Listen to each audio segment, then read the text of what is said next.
Sebelumnya ucapkan terima kasih untuk kegiatan kita hari ini, yaitu saya akan menyampaikan beberapa hal tentang budaya positif yang akan kita terapkan di sekolah kita, yaitu SD Negeri Pakaraman. Baik Bapak Ibu, bagaimana semua kabarnya sehat? Alhamdulillah. Pada kesempatan ini Bapak Ibu, kita nanti mengikuti, boleh kita bertanya dalam kegiatan ini, dan saya harapkan semuanya bisa mengikuti dengan serius. Budaya positif,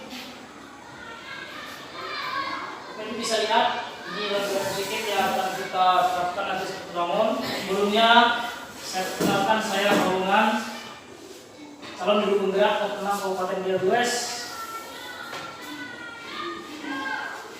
di mana Bapak Ibu nanti kita membahas beberapa modul di sini. Yang pertama tentang filosofi pendidikan menurut Ki Hajar Dewantara. Bapak Ibu pasti sudah tahu bahwasanya Ki Hajar Dewantara ini merupakan bapak pendidikan. Kemudian nilai dan peran guru penggerak. Setelah itu pada modul 1.3 yaitu visi guru penggerak, dan 1.4 nanti tentang budaya positif. Bapak Ibu, filosofi pendidikan. Menurut Ki Hajar Dewantara, pendidikan itu adalah tuntutan di dalam hidup tumbuhnya anak. Adapun maksudnya, pendidikan yaitu menuntun segala kekuatan kodrat yang ada pada anak-anak, agar mereka sebagai manusia dan sebagai anggota masyarakat dapatlah mencapai keselamatan dan kebahagiaan setinggi-tingginya. Jadi anak-anak ini melalui pendidikan mereka akan bisa bergabung di tengah lingkungan masyarakat. Semuanya kuncinya dari kita sebagai seorang pendidik ataupun sebagai seorang guru. Di sini ada nilai dan peran guru penggerak. Guru penggerak memiliki nilai yang pertama adalah berpihak pada murid. Jadi maksudnya nanti akan kita jelaskan. Yang kedua adalah mandiri. Yang ketiga reflektif. Yang keempat kolaboratif dan inovatif. Berpihak kepada murid maksudnya di sini Bapak Ibu, kita sebagai seorang guru memberikan pelajaran itu sesuai dengan kemampuan murid. Mungkin selama ini banyak kita melakukan tidak sesuai dengan kemampuan murid. Kita paksakan dia. Contoh, kita paksakan dia untuk paham dengan matematika, padahal kemampuannya tidak untuk mempelajari matematika. Kemudian mandiri, seorang guru mandiri seperti yang kita lakukan sekarang ini Bapak Ibu, yaitu kita melakukan sesuatu itu tanpa harus perintah dasar oleh kepala sekolah ataupun tidak harus perintah dinas, dan biasa dengan biaya kita pribadi kita melakukannya. Atau pelatihan seperti Bapak Ibu yang telah melakukan sebagian kemarin di platform Merdeka Belajar, Bapak Ibu dah, itu namanya suatu kemandirian dari seorang guru. Kemudian reflektif, ya kita bisa menyampaikan apa yang sudah kita ajarkan kepada anak kita. Yaitu kolaboratif, ini yang sangat penting Bapak Ibu. Kolaboratif ini sangat penting. Kolaborasi, kerjasama ini kita tidak hanya melakukannya antar guru saja, tapi antar siswa dengan guru, kemudian guru dengan lingkungan sekolahnya, kemudian dengan masyarakat ataupun wali murid. Karena kenapa Bapak Ibu? Melalui kolaboratif inilah kita membangun pendidikan ini secara bergotong royong. Kita meningkatkannya. Kenapa saya bilang, misalnya Bapak Ibu, anak ini sama kita paling 5-4 jam. Iya kan Bapak Ibu? Kemudian mereka lebih banyak bergaul dengan orang tua, dengan teman sejawatnya ataupun lingkungan masyarakat. Disitulah kita perlunya berkolaborasi dengan masyarakat untuk meningkatkan mutu atau kualitas pendidikan. Yang terakhir adalah inovatif. Bapak Ibu, kita harus inovatif. Bisa melakukan, misalnya kita berinovasi, melakukan sesuatu itu yang pembelajaran yang menarik. Bagaimana caranya? Kalau kita menonton, otomatis anak tidak akan suka. Pusing dia, atau bosan. Ya, Busulina, mungkin seperti itu. Drone kalau bahasa gayanya ya. Jadi dia inovatif. Misalnya kita belajar tentang matematika. Matematika bisa saja kita lakukan di luar ruangan, bisa saja. di dalam ruangan, itu terserah kita Bapak Ibu. Yang penting kita bisa mengembangkannya sehingga anak tidak merasa jenuh ataupun bosan. Kemudian peran guru penggerak. Yang pertama adalah menjadi pemimpin pembelajaran. Otomatis sebagai seorang guru kita menjadi pemimpin pembelajaran.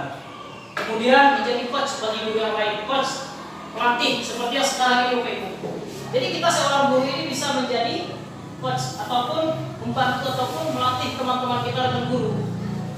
Kemudian mendorong kolaborasi. Itu tadi seperti yang kita lakukan selama ini. Ya bagaimana Bapak kita bekerja sama dengan ini, dengan masyarakat, bekerjasama dengan wali murid. Itu salah satunya. Kemudian mewujudkan kepemimpinan pada murid. Bagaimana Bapak Ibu bisa mendorong siswa kita ini menjadi seorang pemimpin? Seperti kita lakukan di Yasin, anak yang di depan. Itu menjadi mereka melatih untuk menjadi seorang pemimpin, menjadi pemimpin. Kemudian menggerakkan komunitas praktisi. Bapak Ibu, selama ini komunitas praktisi yang biasa kita ikuti adalah kalau di SD itu namanya KKG, kelompok kerja guru. Kalau di tingkat SMP namanya MGMP. Jadi kita harus menggerakkannya Bapak Ibu. Seperti kita berencana kemarin, ayo kita gerakkan. Di mana guru-guru yang ingin belajar tentang misal P3K, siapa yang ingin lolos P3K ataupun CPNS, bisa kita buat dalam suatu forum pada kita mandiri melalui situ tadi. Tidak harus ada uang, tapi kemauan bersama. Itulah tadi namanya kita sebagai seorang guru ini bisa melakukan dan menggerakkan komunitas itu. Selama ini kita kalau nggak ada uang dinas kasih uang kita nggak bisa melakukan. Itu berarti kita belum mandiri ya Bapak Ibu. Ya Bapak Ibu, di sini ada visi guru penggerak. Visi guru penggerak dalam mewujudkan murid yang memiliki profil pelajar Pancasila. Profil pelajar Pancasila memiliki profil pelajar C itu pelajar yang beriman dia. Kemudian bertakwa kepada Tuhan yang Maha Esa, mandiri, inovatif, berbineka global, tidak membeda-bedakan suku bangsa. Kemudian mampu hidup bergotong royong serta mampu bernalar kritis. Ternyata guru siswa ini ada berpikir begini Pak, gini. Sebenarnya itu kemampuan kehebatan dia, bukan merupakan suatu kenakalan dia. Kadang kita menilai siswa saya ini nakal, banyak kali ini macam pertanyaan, sehingga kita pusing. Oke, saya memiliki visi Bapak Ibu, yaitu terwujudnya murid yang beriman, bertakwa, kemudian berbudaya, berkarakter dan siap berkompetisi. Bagaimana kita melakukan semua ini adalah atas dasar kolaborasi dan Ibu. Selama ini kita berpikir visi itu hanya sekolah ya Bapak Ibu ya, visi pasti sekolah. Semua guru itu harus memiliki visi. Bu Surina pasti berbeda visi dengan Bu Kasmi. Ibu juga. Kenapa berbeda visi? Otomatis tujuan kita tidak sama. Visi antara seorang guru dengan visi sekolah itu berbeda, tidak sama Bapak Ibu. Kenapa demikian?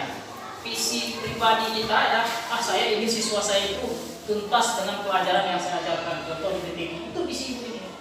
Kalau visi sekolah lain lagi. Visi ibu dibuat oleh ibu sendiri, tidak harus kepala sekolah yang bikin. Kalau visi sekolah seperti visi kita yang keempat itu adalah dibuat oleh guru, kepala sekolah, paling ada dalamnya siswa. Ada juga di dalamnya adalah P3K komite. Dulu BP3 ya, sekarang namanya komite. Kemudian ada tokoh masyarakat atau wali murid dalamnya dari komite tersebut.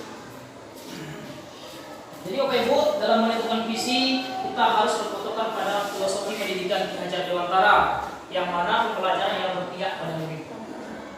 Murid ini Bapak Ibu, kita seperti kita berhamba kepadanya. Memang berhamba ini hanya kepada Tuhan. Kenapa demikian saya bilang berhamba tadi? Dimana kita memberikan kebebasan kepada siswa tersebut, tapi dalam kontrol.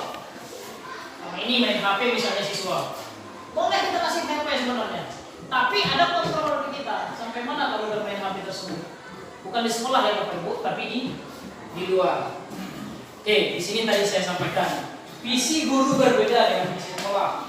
Visi guru penggerak dibuat oleh guru yang bersangkutan sesuai dengan cita-cita atau harapan yang ada dalam hatinya. Apa harapan saya?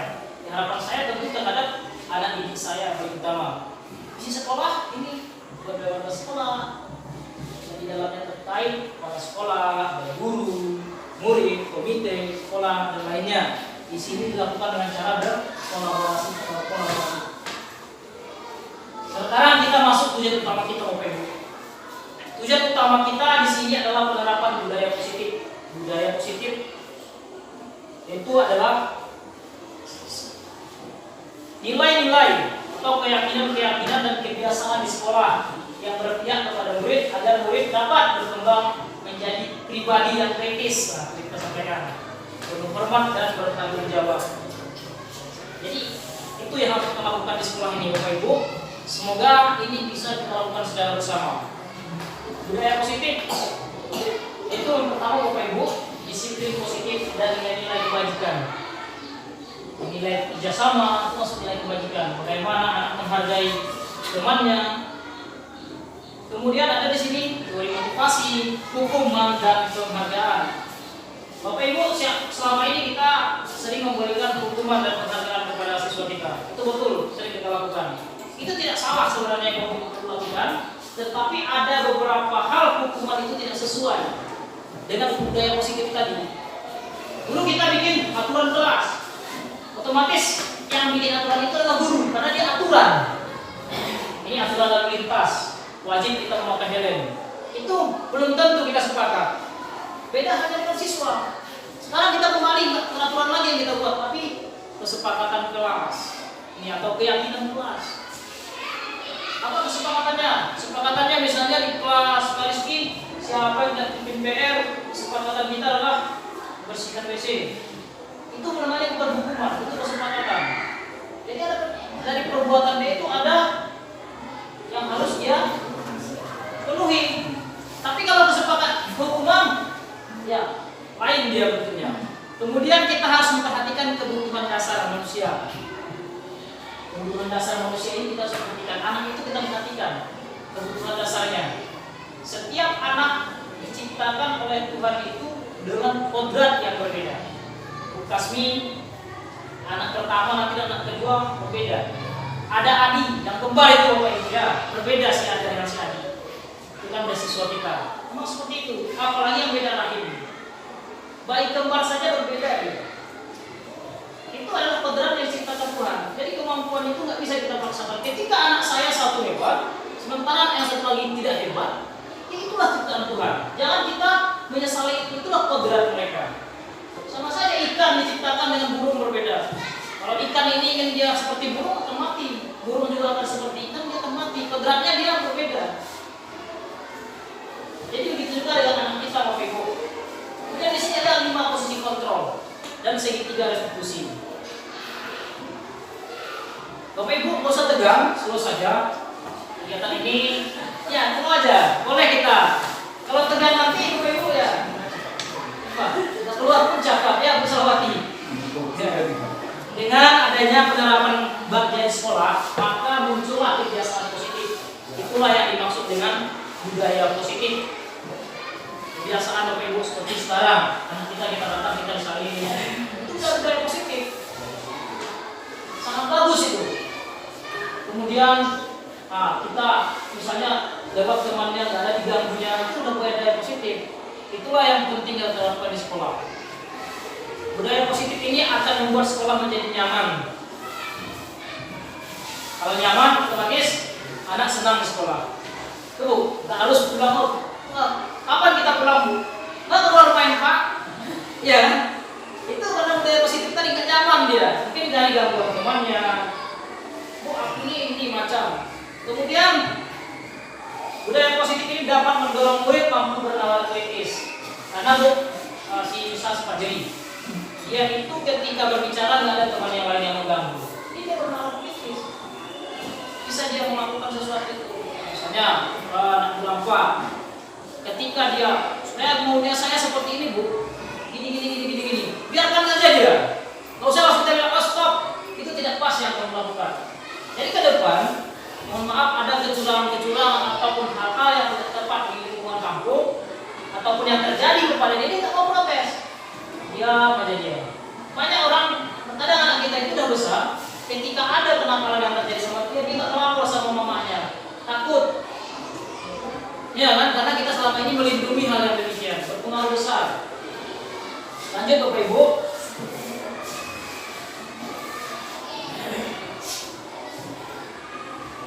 Di sini ada dalam pemerdekatan murid. Sesuai dengan pemikiran Derajat Dewantara, seorang guru harus memahami. Ada yang kita pahami Bapak Ibu. Kira-kira apa? Yang pertama, disiplin positif. Disiplin, kebiasaan positif itu merupakan pendekatan atau mendidik anak untuk melakukan kontrol diri dan kepercayaan diri. Yang kedua, nilai kebajikan dan keyakinan kelas. Seperti yang tadi saya sampaikan, kita harus bisa memahami seperti apa nilai kebajikan yang harus kita kembangkan di sekolah kita atau di kelas kita.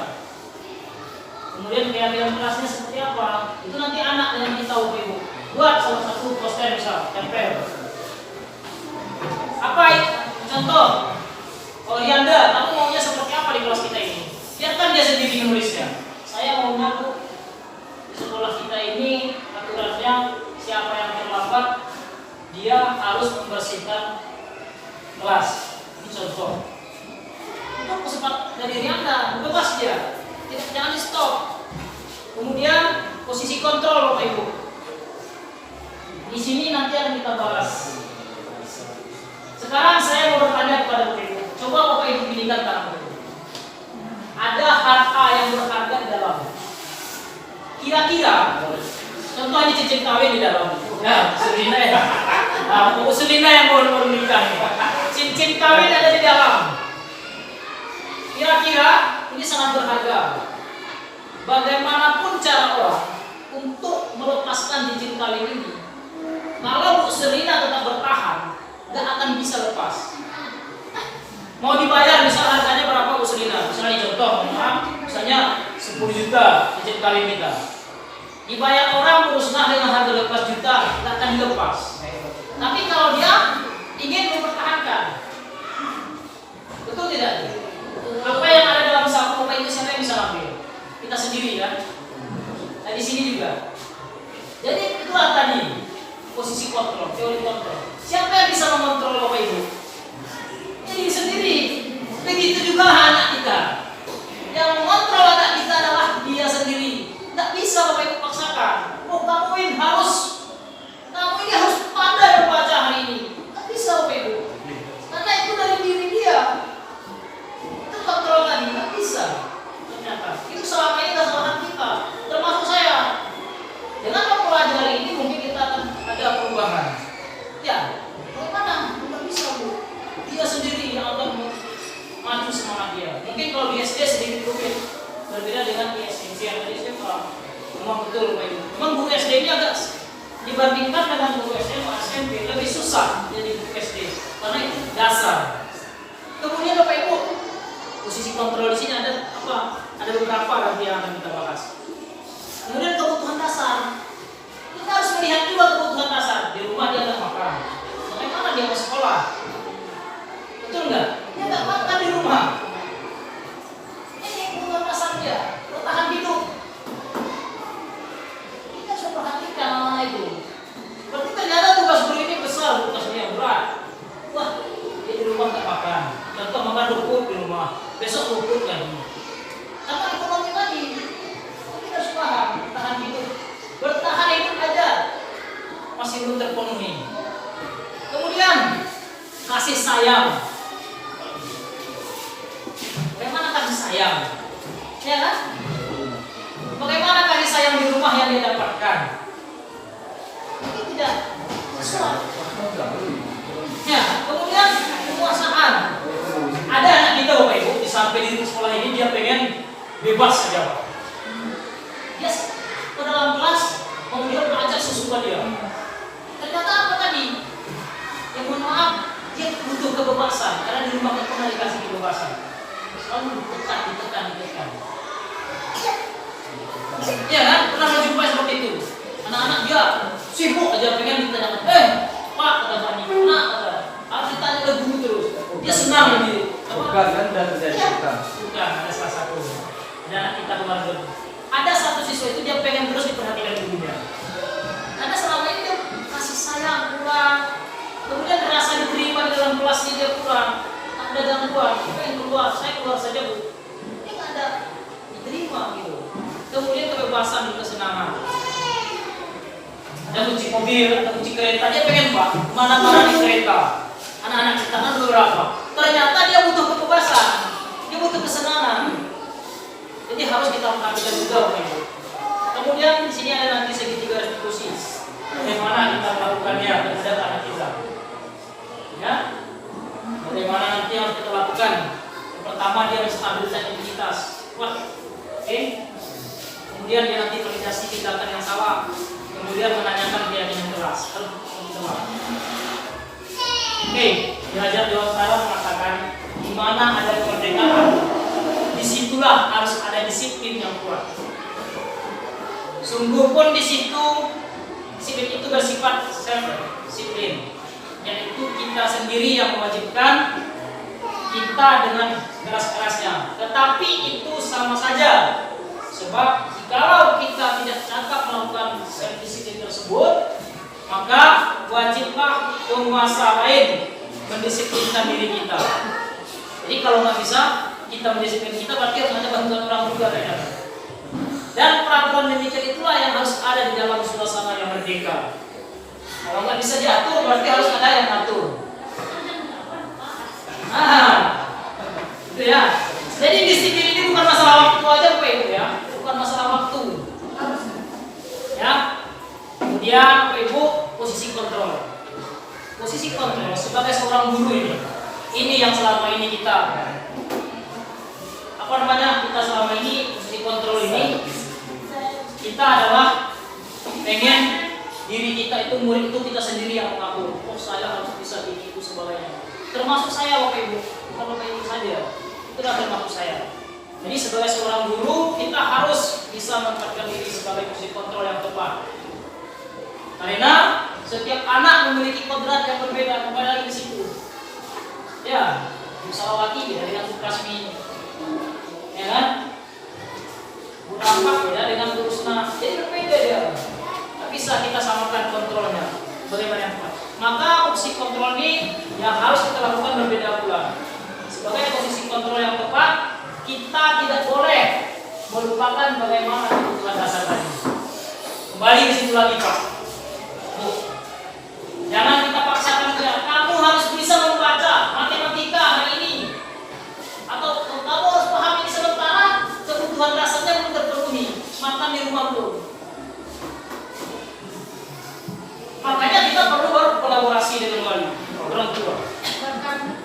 Ya bakar. Nah, nanti gitu membaca bagi. Jadi intinya itu tadi Bapak Ibu. Betul sekali. Kemudian 5 posisi kontrol. Ini pertama dulu. Ada posisi penghukum. Suka kalau anak melakukan masalah langsung hukum. Itu sudah mengalami selama ini. Termasuk saya sampaikan. Kemudian ada dia posisinya sebenarnya membuat merasa bersalah.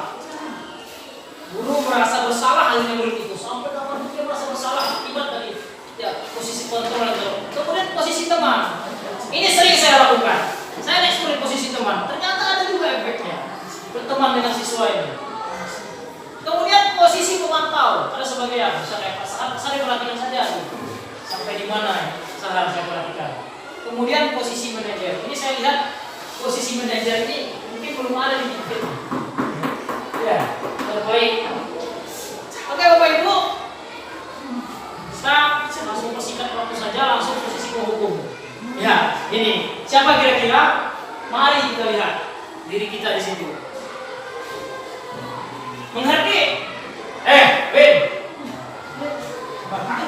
Ini ya Musna. Kita mengingat ini. Ben. Ambil pula gini. Ini kalian. Kemudian kita membentak. Otomatis kalau gimana? Langsung. Berbuat masalah, bikin ini itu. Kemudian hukumannya verbal atau fisik. Fisik. Atau misalnya hormat bendera. Kemudian masuk pukulan atau push up. Mari kita sadari Bapak Ibu, apa yang kita lakukan? Posisi mengukur, apa efeknya? Kita lihat Bapak Ibu, apa efeknya? Lihat dia, kita ada efeknya. Nah ini dia, oh di dalam hatinya kan? Ini dalam hatinya. Dampaknya Bapak Ibu ini dia. Murid menjadi pendendam. Wajar ternyata selama ini, nanti udah tamat ya, nggak mau menegur kita. Iya, ya pasal. Udah tamat dia nggak mau menegur kita ternyata ini. Murid menjadi pendendam. Karena tadi posisi kontrol yang kurang tepat. Kemudian tidak menyukai guru dan mata pelajaran yang diampu. Oh benar, aku kalau sama ibu nggak mau, aku sama bapak nggak mau. Karena tidak tepat tadi posisi kontrol kita. Ternyata kesalahannya pada diri kita, Bapak Ibu. Saya juga menyadari setelah masuk kepada ruang di sini. Ya kan? Kemudian Bapak Ibu, lanjut. Posisi membuat merasa bersalah. Ini Subrina kayaknya pandai sekali membuat merasa bersalah. Oke? Kita lihat di sini. Suara cenderung lembut tenang sedikit. Nah, kemudian kata-katanya menyalahkan murid. Ya, Subrina.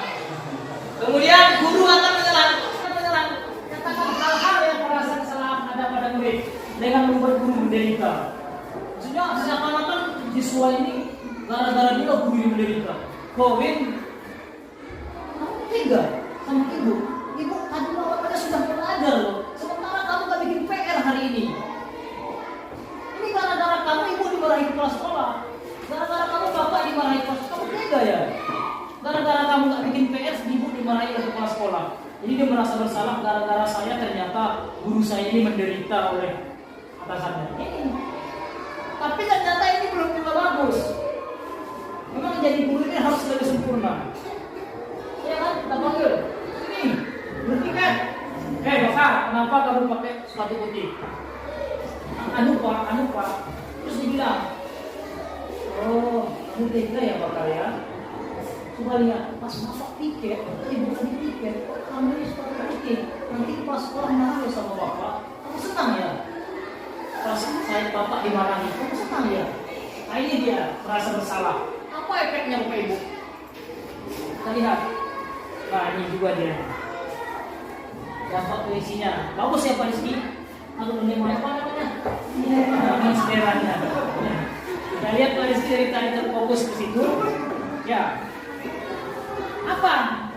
Ternyata ini buatnya membuat murid merasa bersalah. Wah, saya ini telah melakukan hal ini. Kemudian rendah diri dia. Akhirnya dia menyendiri, Pak. Seperti Purban tadi menyendiri dia. Mungkin ternyata teman-temannya. Efek lingkungan positif tadi bukan guru yang melakukan, tapi teman sendiri. Menyendiri dia, nggak mau dia bergaul. Karena dia merasa dia sudah melakukan kesalahan atau tidak ada kelemahan di dalamnya. Kemudian ini Pak Rizky, posisi teman, berteman dengan murid. Ya, saya juga termasuk di sini. Guru akan ramah, wah, oh coba, bos, ada Adi, bos lagi nggak apa-apa lagi, bos. Kemudian cenderung bersenda gurau. Nah, dor ini apa namanya? Bahasa kitanya? Bersenda, belum ke anak Rizky. Untuk menghangatkan suasana. Yo, tanda macam yang dilakukan.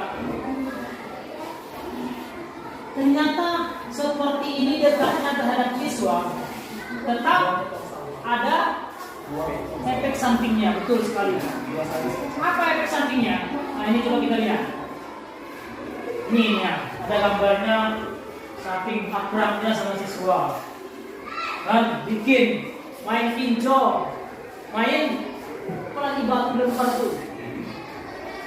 Ya efeknya ada ternyata. Apa efeknya Bapak Ibu? Bisa kita lihat.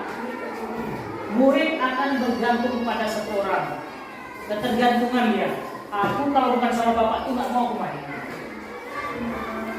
Atau kalau aku contoh nih, kalau bukan bapak itu nanti meragu.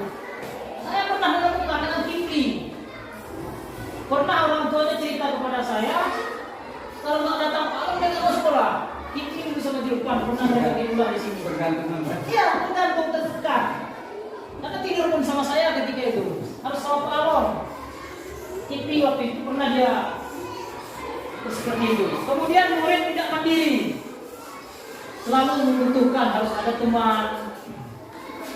Kemudian dia tidak bisa berpikir untuk dirinya sendiri. Nah seperti ini Bapak Ibu.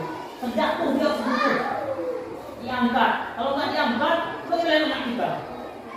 Terlalu diri kita. Berdiri, Bapak saya sering melakukan. Kenapa sendiri yang berdiri? Saya biarkan. Kalau tak mandiri dia harus datang kita dulu baru kita. Itulah dia. Kemudian minta bantuan. Jadi Bapak Ibu, apa yang kita lakukan itu terhadap siswa kita itu semuanya ada pengaruhnya. Yang terakhir di sini kita lihat pemantau. Posisi pemantau monitor. Seorang pemantau akan bersuara datar, tidak emosi, tidak bersenda gurau juga dengan siswa, tak dekat dengan siswa, ataupun menggunakan suara tinggi, tidak pernah juga marah. Tercipta identitas positif atau berhasil. Ya, jadi kelihatan dia lumayan berhasil lah. Kemudian pemantau perlu senantiasa memantau saja, melihat saja.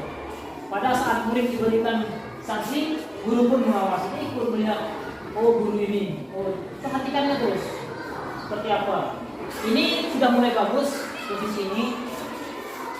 Efeknya Bapak Ibu, murid akan menghitung konsekuensi dan hadiah. Dia akan mengingat, oh apa yang dilakukannya, ingat-ingatnya yang harus kita berikan konsekuensinya dan apa yang kita berikan kepada dia, tanpa memahami sepenuhnya nilai kebajikan yang tinggi. Tapi dia belum tahu apa maksud dari hukuman yang kita berikan atau maksud hadiah yang kita berikan. Contoh anak kelas 1, kita kasih dia perben, dia sudah berhasil, atau kasih misalnya piala, dia tak tahu apa maksud piala tersebut, asal dapat, oke, gitu. Kemudian dia baru sepenuhnya mandiri. Memang susah Bapak Ibu kalau kita perhatikan, tapi apapun harus kita lakukan. Kemudian posisi manajer, saya perhatikan ini Bapak Ibu, kira-kira kita bisa nggak kesini? Suaranya netral, tidak emosional, tidak terlalu ramah dan tidak bernada tinggi. Bisa kira-kira sampai 9 kita.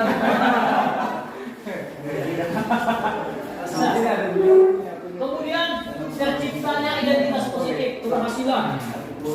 Anak itu pandai dengan itu. Kemudian guru akan dengan tulus mengajukan pertanyaan-pertanyaan bermakna agar murid membuka pikirannya. Guru tulus dia tanpa ada paksaan, tanpa ada itu. Sayang tulus dia menyayangi murid itu bagaimana biar murid ini bisa membuka pikirannya. Kemudian guru membimbing murid untuk memecahkan masalah secara mandiri. Ya, bukan awalnya sendiri dari bimbing dia. Tapi bagaimana mencapai membimbing? Tapi dengan cara mandiri.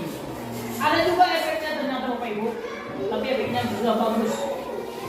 Ya, seperti lihat efeknya adalah murid makin mandiri, tidak perlu lagi bantuan orang lain, tidak harus lagi bantuan guru, kemudian percaya diri dan dapat memecahkan masalah. Inilah yang diinginkan posisi manajer tersebut. Tapi semuanya atas dasar kerjasama Bapak Ibu, kembali kepada kolaborasi. Bapak Ibu, itulah salah satu. Kemudian selama ini saya tidak di mana? Ayo kita bayangkan. Mari kita pikirkan kita di mana selama ini. Jadi, kalau saya selama ini ya ini sebagai peserta hukum dan juga merasa bersalah saya. Ya. Dan apa yang saya lakukan selama ini ternyata tidak tepat dalam menegakkan disiplin kita sendiri dengan keterangan ini. Maka setelah belajar ini kita harus memposisikan diri akan lebih baik lagi. Ya, kira-kira gimana kira-kira selama ini Rizky? Posisi teman, posisi masih banyak bisa bersalah atau hukum. Saya kayaknya di sini. Posisi kontrol saya selama itu hukum. Mungkin saya tiga-tiganya posisi manajer. Ya. Jadi Pak Alam, saya mau bertanya. Ya. Ini mungkin sama yang dirasakan sama guru-guru yang lain. Contoh di kelas saya, anak-anak itu sampai sekarang belum bisa menghafal kalian. Ya. Jadi kan ini kan dari yang Bapak jabarkan tadi itu ternyata ada dampaknya gitu kan, misalnya kayak di posisi teman yang suka menghukum dan sebagainya lah, seperti Bapak paparkan tadi. Nah ini kan ya kalau kita bilang setiap hari kita menghukum pasti tidak mungkin kan, gitu kan, karena kan juga kan kita berdasarkan dengan hak asasi manusia, apalagi sekarang kan kita dituntut tidak boleh menghukum. Ya. Sudah kita coba kita tidak menghukum. Contoh seperti saya di kelas saya sudah hampir setiap hari menyuruh anak-anak itu misalnya menghafal perkalian. Gak usah dipaksa, satu hari hafal satu, besok diulang lagi kalau nggak bisa. Jadi maksudnya maksud saya menyuruh anak seperti itu biar nanti perkalian ini bisa diaplikasikan ke mata pelajaran. Nah, jadi pada saat ketemu di mata pelajaran yang menggunakan perkalian, anak-anak belum bisa. Padahal sudah hampir setiap hari saya menyuruh anak-anak itu dihafal, satu hari satu. Hari Senin hafal kali-kali satu. Hari Selasa hafal kali-kali dua. Setiap hari berulang. Kan berarti itu kan saya tidak menggunakan kekerasan dan hal sebagainya kan gitu kan. Jadi ketika masuk ke dalam soal, dia tidak bisa menyelesaikan soal tersebut, oke, bisa saya redam emosi saya. Kan di hari berikutnya nggak bisa saya redam. Di hari berikutnya emosi udah nggak terkontrol, Ya. karena udah bolak-balik diajarkan nggak bisa juga gara-gara satu masalah perkalian. Ya. Nah alhasil keluarlah mungkin emosi kita kan, Ya. atau mungkin memukul kan, atau menghardi. Ya. Nah itu tanggapan Bapak bagaimana sebagai calon guru penggerak di angkatan ini? Oke, terima kasih atas pertanyaan pasti. Mungkin saya jawab. Nah, jadi seperti kita kembali lagi kepada sesuai dengan filosofi Kerajaan Utara, yaitu pendidikan itu katanya anak ini memiliki kodrat yang berbeda. Jadi apa yang kita inginkan tadi, anak ini belum tentu dia bisa melakukannya. Karena kenapa? Anak ini dia tidak seperti Bapak bilang tadi matematika. Sebagian anak ini dia memang tidak ahli di matematika. Jadi bagaimanapun kita paksa bagaimanapun, dia memang tidak akan bisa. Karena kodrat dia ini bukan untuk matematika. Tapi dia kodrat dia mungkin sebagai guru agama, atau mungkin sebagai guru IPS, atau mungkin guru olahraga. Jadi kita sebagai seorang guru, kita untuk memahami tingkat kemampuan itu sampai kapanpun nggak bisa kita paksakan memang kemampuan dia tersebut tentang matematika tadi. Namun ada keunggulan yang ada dia miliki. Memang kita berharap namanya seorang guru, anak kita ini harus bisa matematika, ya kan? Nah, kita kembali ke sana. Kemudian masalah emosional Bapak tadi, ya kita sampaikan. Kenapa? Mungkin Bapak aja yang menyampaikan di sekolah, kamu begini-begini, Win. Kamu hafal, sampai di rumah tidak. Nggak ada istilahnya bantuan dari orang tua. Itulah kolaborasi tadi. Jadi jalan hubungan kita dengan orang tua ini mungkin kurang. Seperti apa? Dipantau di rumah orang tua ada nggak dia melakukan kegiatan tersebut? Saya rasa mungkin hanya di sekolah dia belajar seperti itu. Kemudian masalah emosi ini itu yang namanya manusia pasti ada emosi. Namun itulah kita sebagai seorang guru tadi harus menahan. Selama ini bisa Pak Rizky, karena anak ini tidak bisa kali-kali maka dia tidak belajar, tidak boleh masuk kelas. Ini contoh, itu salah. Kenapa demikian salah? Apa manfaatnya dia dibuat? Itu yang terjadi kerugian kepada dia. Ke sana. Karena semakin dia dibuat, dia akan paham juga apa yang kita sampaikan. Tapi bisa Pak Rizky hukumannya, karena kamu tidak bisa kali-kali. Sekarang coba kamu ambil batu sebanyak ini contoh. Sebanyak misalnya 30. Satu kali kamu ambil 6 batu, ambil lagi 6 batu, ambil lagi 6 batu, itu sudah masuk perkalian. Jadi berhubungan dengan teori pelajaran Rizky.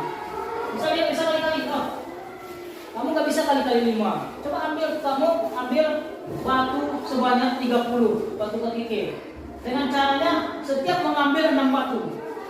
ambil 6, tetap. Ambil 6, tetap. Ambil 6, tetap. Akhirnya udah 5 kali. Coba kamu hitung. Ya kan? Nah, jadi kembali ke sana. Kita sebagai seorang guru tadi, memang nggak bisa kita paksakan pada sini. Karena kemampuan dia untuk kali-kali ini tidak bisa. Makanya kita pun ada jurusan masing-masing. Itulah visual tadi, salah satunya. Tapi untuk hukumannya Pak Rizky, alangkah ke depan bagusnya itu berhubungan dengan contoh PJOK. Kalau di PJOK berlaku nggak hukuman lari? Berlaku. Kenapa berlaku? Mungkin dia terlambat, lantas anak-anak yang lain berpemanasan. Dia perlu pemanasan, jadi berkaitan. Oh, lari itu adalah bagian dari pembelajaran pemanasan. Tapi kalau Pak Rizky belajar matematika, sementara nanti dikasih hukumannya di luar, itu tidak akan menambah. Akhirnya kebutuhan belajar dia tidak didapatkan. Penghukuman yang salah yang selama ini yang kita lakukan. Atau misalnya Pak Sahar belajar matematika juga, bisa saja ketika dia tidak paham suruh dia menghitung. Coba kamu hitung berapa jumlah anak pagar tersebut. Hitung. Sekarang kalian berdua, coba kalian bagi dua itu. Berapa punyamu, berapa punyamu. Akhirnya enggak, tapi dia lagi proses hukuman, namun dia proses belajar. Nah, itulah kira-kira Pak Rizky. Bagaimana kira-kira Pak Rizky? Atau sudah bisa? Apa? Boleh Pak Rizky. Oke, alhamdulillah.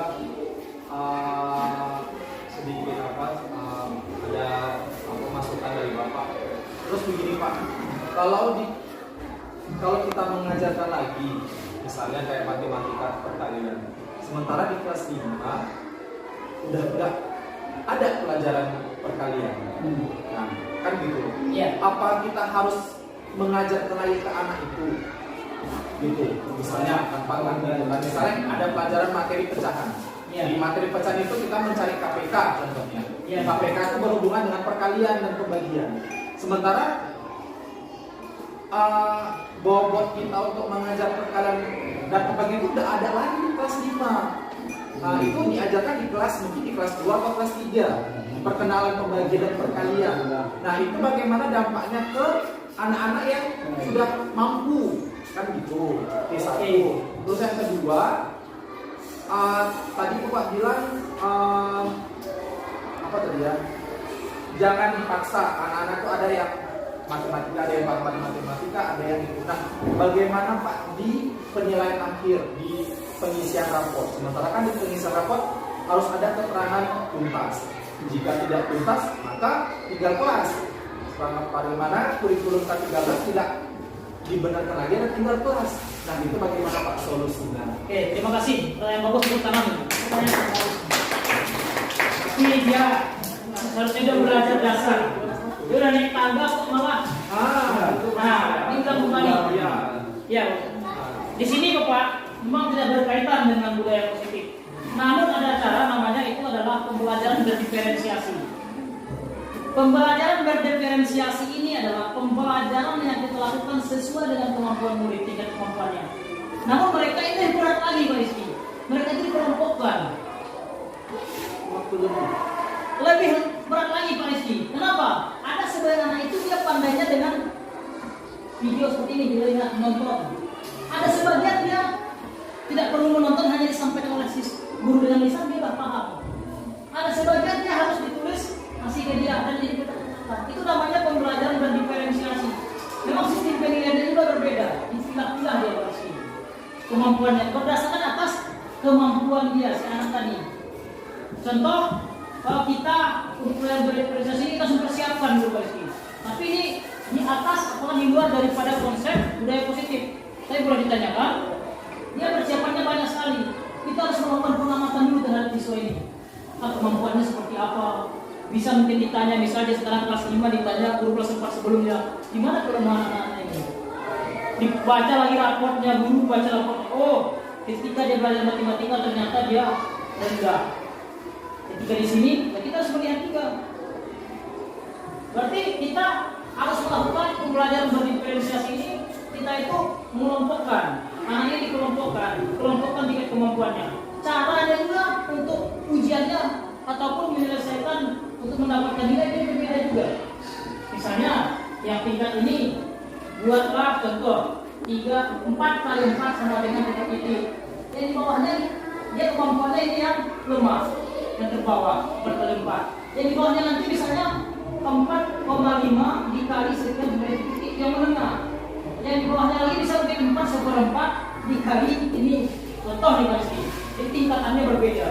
Itu namanya pembelajaran berdiferensiasi sesuai dengan ya kemampuan, tingkat kemampuan siswa tersebut. Di SD memang seperti yang kita lakukan.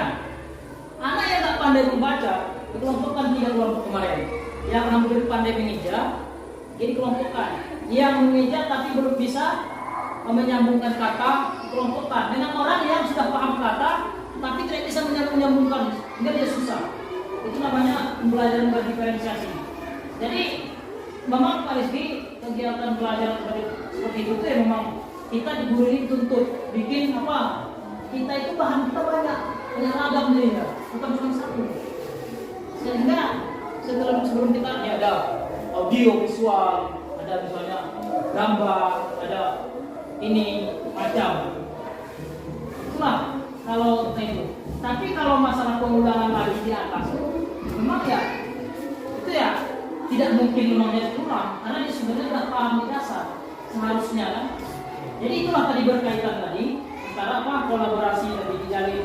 Oh kamu harus begini kamu guru juga. Karena kalau diulang Paris ya materi habis sama dia saja. Sementara gara-gara itu merugikan orang yang kemampuannya lebih bagus. Jadi pembelajaran berdiferensiasi itu dilakukan dalam satu kelas atau di kelas yang berbeda? dalam satu kelas. Tapi cara kita ngajar Itu beda, maksudnya beda. sebentar ke yang kelompok ini, sebentar Itu nanti akan saya jelaskan pada di ruang lain, di ruang forum ini ada udah saya siapkan juga hari itu sangat bagus, cuma dia berbeda dia, tapi bukan di penerapan budaya positif ini. Jadi dia saya bilang tadi, kelompok ini misalnya dilihat dari kemampuan membacanya, bisa dipisahkan. Misalnya di sini yang mohon maaf kemampuannya lemah, yang di tengah ini kemampuannya menengah, yang di sana kemampuannya dari ini. Pak Rizky menyampaikan 3 kali 5 sekian. Sebagian orang kemampuannya cepat itu dia paham. Loh, lemah ini harus apa dulu? 3 kali berapa lagi Pak gitu kan? 3, sekian. Kalinya lagi 3 kali 5. Sebagian yang di sini harus diambil dulu dia biji. Ini kali di sini, ini kali di sini. Itu namanya pembelajaran berdiferensiasi. Bisa Pak Rizky buka nanti itu di berita pelajaran untuk pembelajaran berdiferensiasi. Jadi dia memang butuh proses panjang. Kalau tentang hari Pak, oke Pak, silakan. Ini saya cerita dari pengalaman. Saya sudah berangkat dari 2005 menjadi guru di sekolah dasar. Ternyata setelah beberapa tahun ini setelah kita rasakan sama-sama kenapa siswa SD ini umumnya lah di Kecamatan Rambi khususnya di tempat kita ini bukan tambah tahunnya tambah meningkat. Saya perhatikan pertama di segi akhlak, kedua tidak pengetahuan. Kenapa dulu sistemnya KTSP itu, sekarang kan sudah K13. Kalau menurut perasaan kita kan lebih cepat tanggap atau pintar, seperti yang Bapak ceritakan tadi. Ternyata setelah kita perhatikan selama beberapa tahun ini kebakaran bukan tambah meningkat siswa kita. Seperti yang Bapak bilang tadi, seharusnya dari kelas 6 sudah bisa berhitung, ternyata yang masih belum menambah pun belum bisa menjumlahkan. Apakah pelajaran itu kita ajar atau kita kembali ke pelajaran kelas 2 seperti Bapak Rizky bilang tadi kan? Mungkin masuk sekolah SD itu harus misalnya harus TK dulu mungkin, atau apa penyawa itu yang perlu kita pelajari Pak. Bagaimana kita bisa tangkapnya? Ini Pak Long, saya tambahin sedikit. Kalau dulu itu nggak banyak pokok-pokok bahasa yang seperti sekarang lah, lagi yang di galang-galangan menteri pendidikan kan, kayak guru penggerak, kayak PPG atau segala macam lah kan gitu. Tapi dulu tuh berhasil Pak ya, berhasil. Nah, kenapa sekarang dengan begitu banyak yang ditentukan oleh menteri supaya untuk mengembangkan anak ini menjadi anak yang lebih beriman, bertakwa dan berprestasi, malah menurun, sebagian orang pun menurun gitu. Itu bagaimana menurut Bapak? Terima kasih. Saya akan coba menjawab. Ibu, di sini kembali tadi menurut pembelajaran menurut filosofi Ki Hajar Dewantara. Jadi dia menurut alam, kodrat alam dan kodrat zaman. Seperti tadi Bapak zamannya tahun sekian, ya kan? Makanya sekarang itu adalah menyeluruh, bukan hanya di Prambon. Itu yang dialami tentang masalahnya itu berpengaruh semuanya dengan kodrat zaman. Ketika zaman Bapak dulu, ya mohon maaf, anak-anak itu masih fokus. Contoh lampunya masih masih fokus dia. Jadi dia tidak ada melihat kiri dan kanan ketika membaca. Kodrat zaman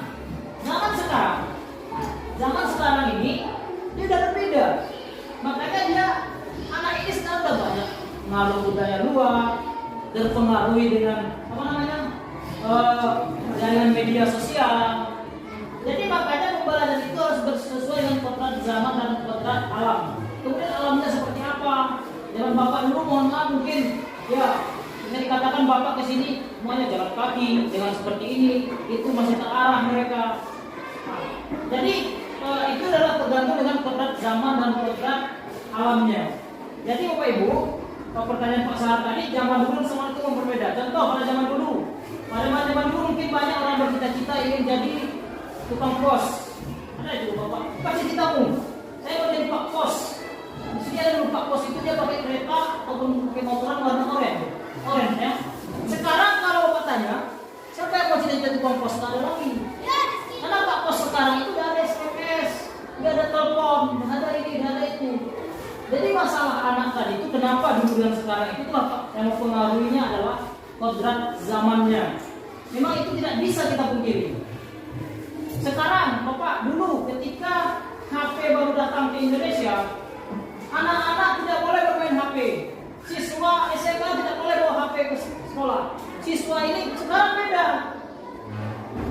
SMA besok harus bawa HP ya semuanya.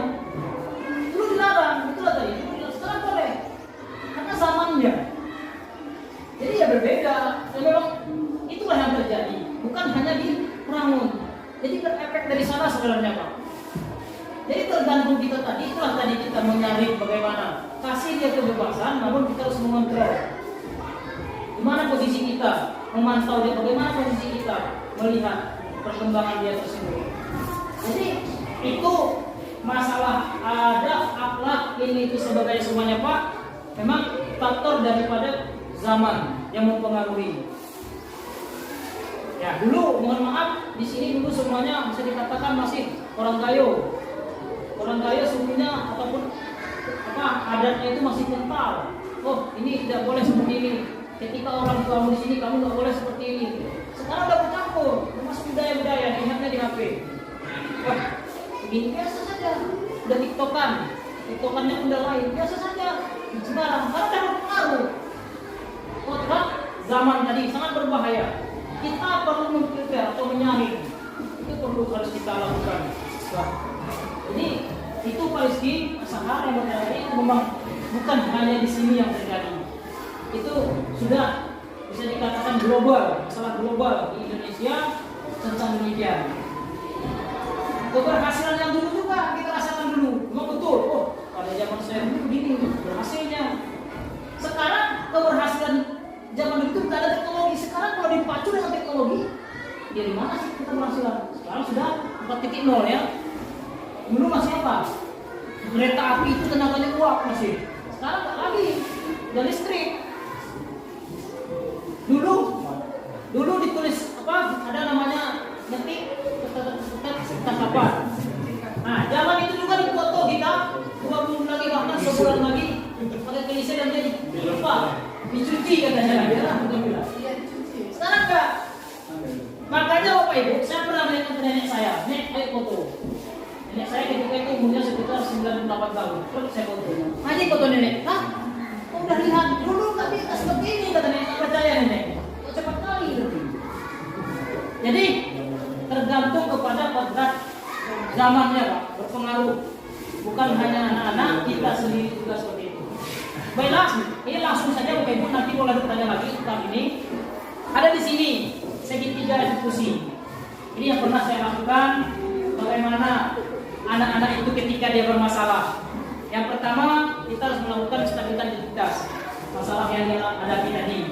Kemudian kita harus tindakan apa yang salah tersebut. Terus menanyakan keyakinan kelas yang mana yang kamu langgar. Misal, Dindin, kamu tadi bapak lihat buang sampah ya? Ya Pak. Ya. Kenapa kamu buang sampah ini? Begini Pak, buang sampah sembarangan. Baru nanti kita tanyakan, itu salah nggak yang kamu lakukan Dindin? Salah Pak, saya baru melakukan itu. Kemudian dia tanya lagi, kamu tahu nggak keyakinan mana yang sudah kamu langgar? Oh saya tadi Pak sudah melanggar aturan di sini ketika kita buang sampah sembarangan, maka saya harus mengutip sampah.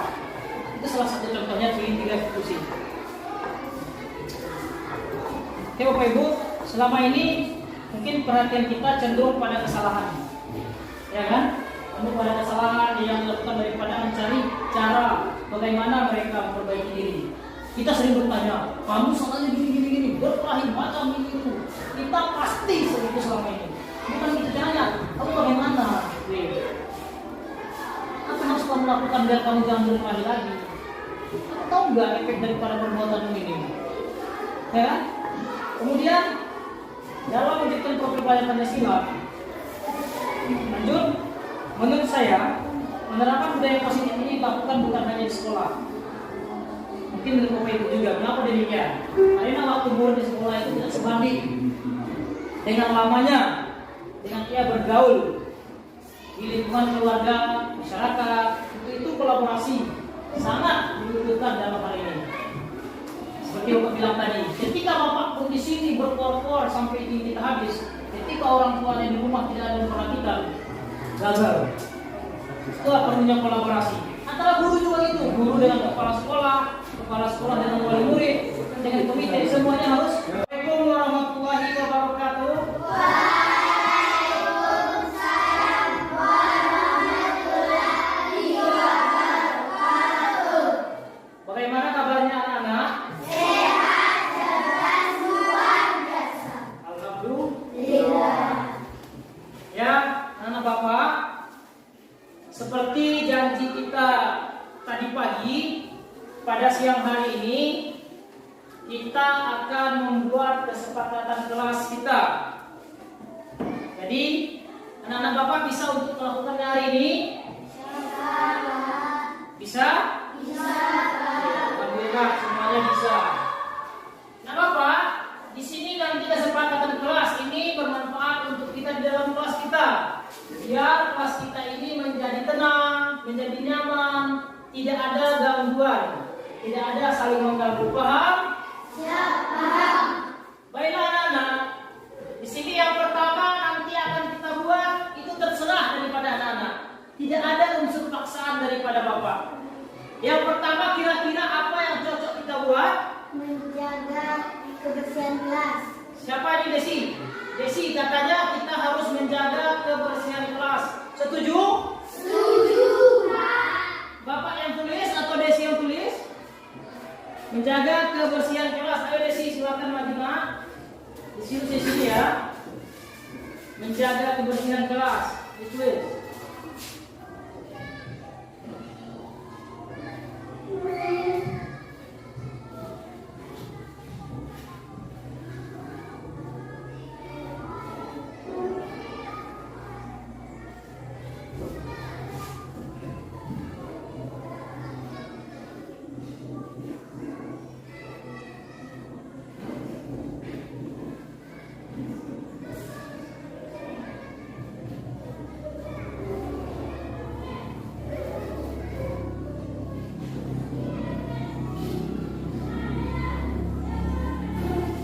Terima kasih, tepuk tangan untuk Desi.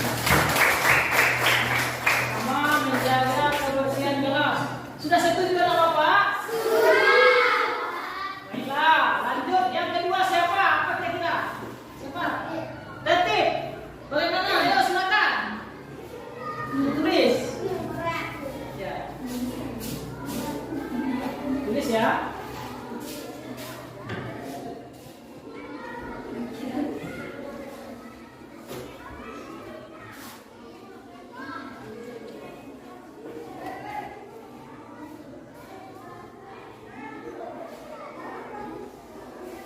Oke, tertib.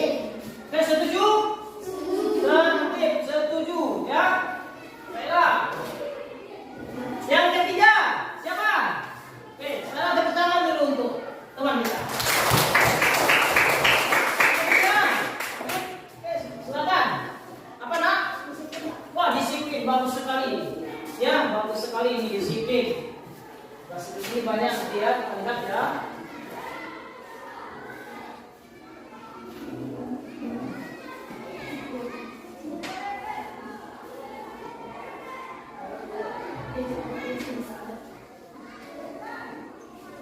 Oke, tepuk tangan untuk tadi kuning. Disiplin. Yang keempat, apa yang perlu kita siapkan? Siapa ini? Siapa lagi? Wah, Solihin. Ayo. Silakan nak, maju apa nak? Ramah. Ayo tulis ramah. Wah, ramah. Ya, penting kita ramah.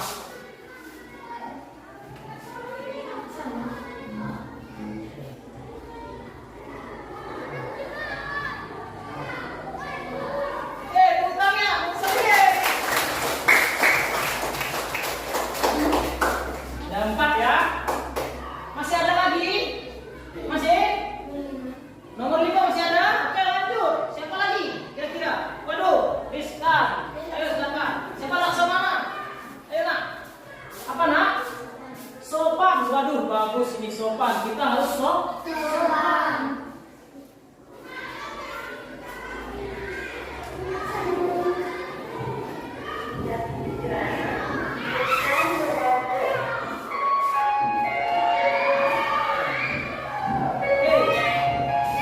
Sopan. Tepuk tangan untuk Laksamana. Lanjut.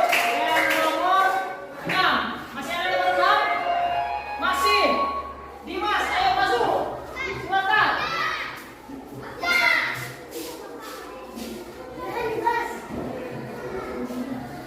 Apa?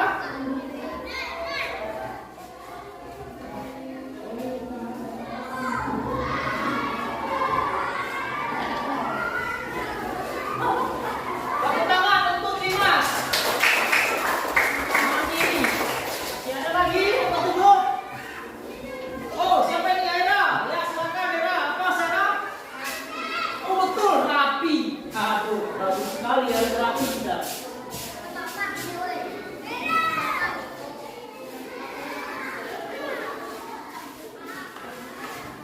Tepuk tangan untuk Aira.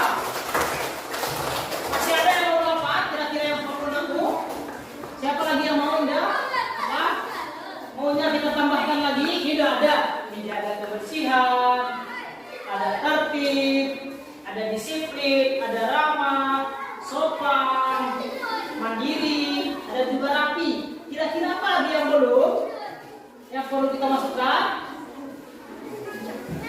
Ayo. Kira-kira apa nak? Apa? Patuh pada guru. Apa? Rukun dengan teman. Bagus, silakan ditulis. Wah, ada ini rukun. Rukun dengan teman. Ya, rukun berarti rukun. Dengan teman, dengan guru juga. Berarti rukun. Ya. Rukun dengan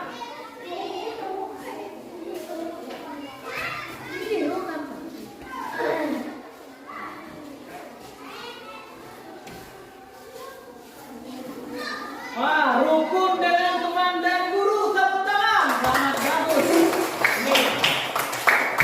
Rukun dengan teman dan guru. Berarti kita harus rukun. Tidak ada, wah tidak suka sama teman yang ini. Tidak ada, tidak suka dengan guru yang ini. Masih ada lagi nak? Kira-kira yang penting? Kalau tidak ada, nanti biar kita harus menyepakati ini. Berarti nggak ada lagi? Nggak ada lagi? Tidak. Oke, sudah selesai? Sudah. Berarti ada 8 keyakinan kelas kita atau kesepakatan kelas. Ya, kita harus berani menyepakati yang ini. Setuju semuanya? Setuju, Pak. Siapa yang tidak setuju? Ayo diangkat tangannya. Yang tidak setuju? Yang setuju angkat tangannya.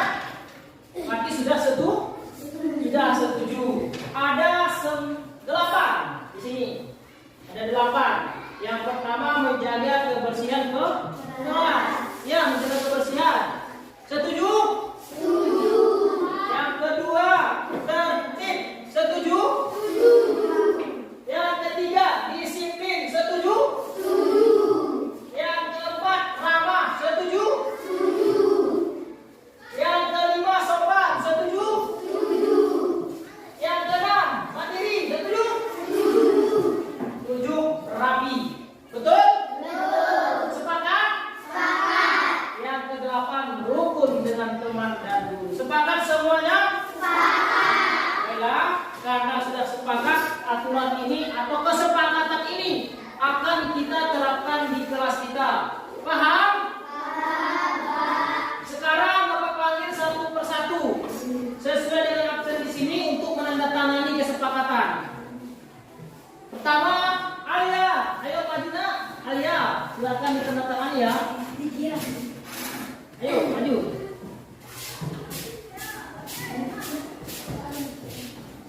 Tangani ya.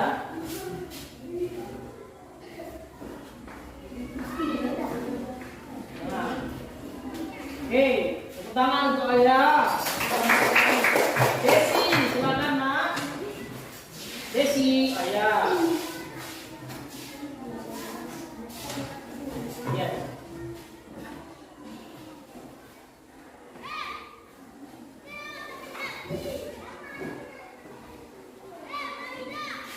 Dimas, ayo maju nak, Dimas.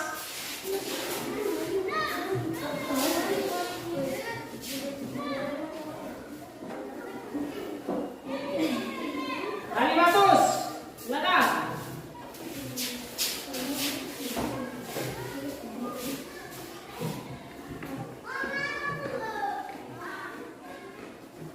Indah,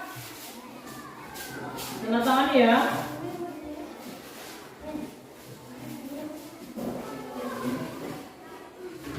Oke, Jamaluddin, sini Jamaluddin, silakan ditandatangani.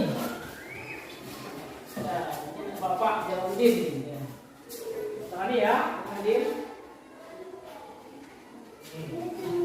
Khairul, ayo, Khairul. Tandatangani.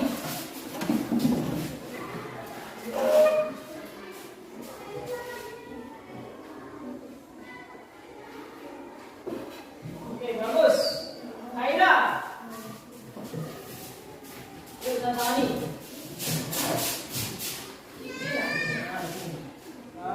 Betul. Sesuai.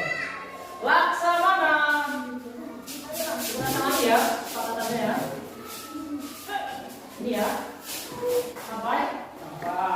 Waduh, bagus. Nadia, ayo. Mana Nadia?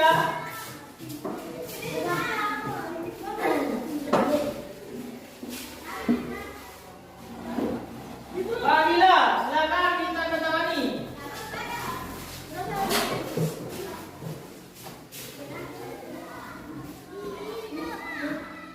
Padang, silakan.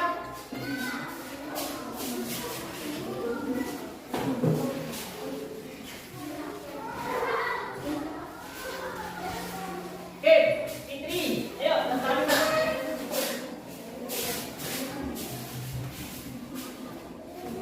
Siap-siap Sahibun ya soal ini. Oke, Sahibun, ayo nak. Bagus tanda tangannya, besar buat. Tidak apa-apa, besar juga tidak masalah. Ya. Wah, bagus ini. Alihin. Nah, ini anak bapak ini semangat ini. Bagus tadi bapak lihat. Ramah katanya Salihin. Kita harus sering senyum ya. Alihin. Saripudin.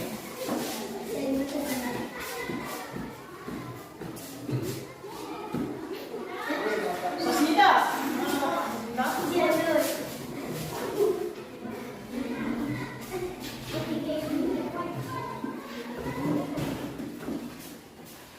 Oke, sudah selesai. Kita tandatangani. Ada 8 poin kesepakatan kelas kita. Yang pertama, ayo kita sama-sama baca. Yang pertama adalah menjaga kebersihan. Yang kedua, bersih. Yang ketiga, disiplin. Yang keempat, ramah. Yang kelima, sopan. Yang keenam, mandiri. Yang ketujuh, rapi. Yang kedelapan, rukun dengan teman. Oke, sekarang kita sudah menyepakati. Jadi apa yang telah kita sepakati akan kita tempelkan di kelas kita. Kita buat dengan cantik, kita tempel. Ya? Nanti kita terapkan semuanya yang sudah kita sepakati. Jangan melanggar. Anda sudah sepakat. rapi. Saya harus rapi kok di sekolah besok rapi. Baju saya setrika. Wah, saya harus ramah. Ramah berarti sama teman. Ada temannya, bagaimana kabarnya? Atau sama gurunya, Bu, bagaimana Bu? Indah, bagaimana hari ini? Boleh ditanyakan. Ya, jadi sampai di situ. Mungkin besok kita akan buat dalam bentuk hal yang rapi. Kita buat ya, dan kita tempel di dinding. Dan ini disepakati bersama dan bisa kita terapkan bersama. Paham? Baiklah. Dan sekarang Bapak Iri dan Bapak ucapkan terima kasih kepada anak Bapak. Assalamualaikum warahmatullahi wabarakatuh.